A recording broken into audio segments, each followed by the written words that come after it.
creatives. Today I want to talk about how we have to stop prostituting ourselves as media creatives.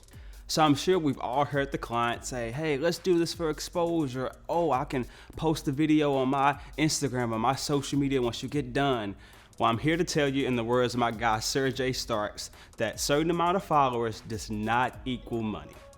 Yes, cross-marketing is great and it can help grow your business, but it's 2023 and it's time for us entrepreneurs to get paid. And not only to get paid, but to get paid what we're worth.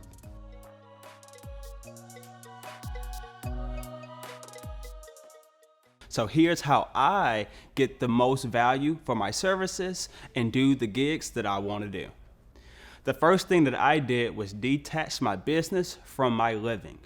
When I first started out in entrepreneurship as a media creative, every gig that I did was there to pay my rent, to pay my bills. But I was able to build up a list of repeat clients. I was able to build a personal savings account as well as have a working capital in our company account. And that allowed us to be more selective with our gigs, and we were no longer living gig to gig. Another way that I disconnected my living expenses from my business was to live below my means. I drive a 2011 Ford Explorer with over 270,000 miles that my company paid 60% for and that I paid the other 40% for. This allows me to not have any type of crazy card notes and to be in more control of my personal finances, which then allows me to be in more control of the business finances. And the last thing I did to disconnect my living expenses from my business was to invest. In 2019, me and my business partner started to buy rental properties. And then I started to charge for my public speaking gigs. This all allowed me to have more savings, more working capital, and then I could be more selective in the gigs that I chose to do as a media creative.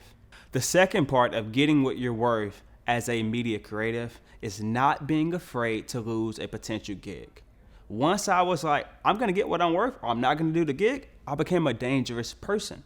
I knew I was gonna have referrals coming in. I have great repeat clients that I work with on a week-to-week basis. Therefore, I don't need to prostitute my services out as a media creative just to make money because I have clients coming in.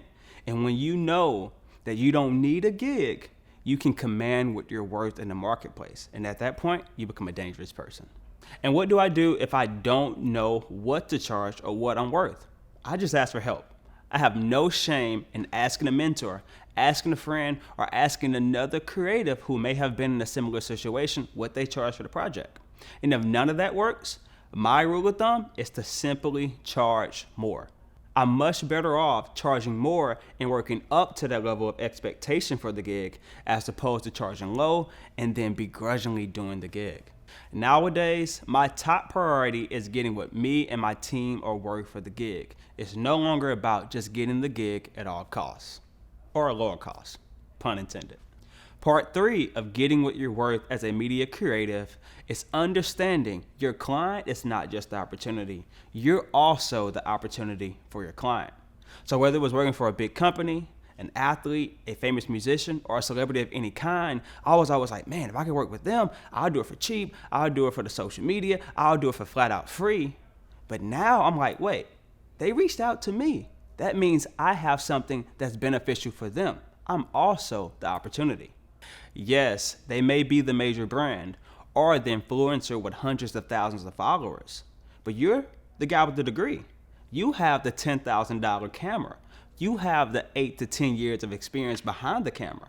You're awesome too. So you should be able to command what you're worth as the opportunity, not just the influencer, the big company, the athlete, or the musician. And hey, I know I'm not the best videographer out there. My team's not the best team out there. So if the influencer, the brand, can find someone to do it for cheaper and for better, then more power to them. Again, don't be afraid to lose the gig. And the last thing I have for my fellow media creatives is once you go from contractor to the one contract thing, treat those contractors the way you would have been treated. The first thing is pay everyone.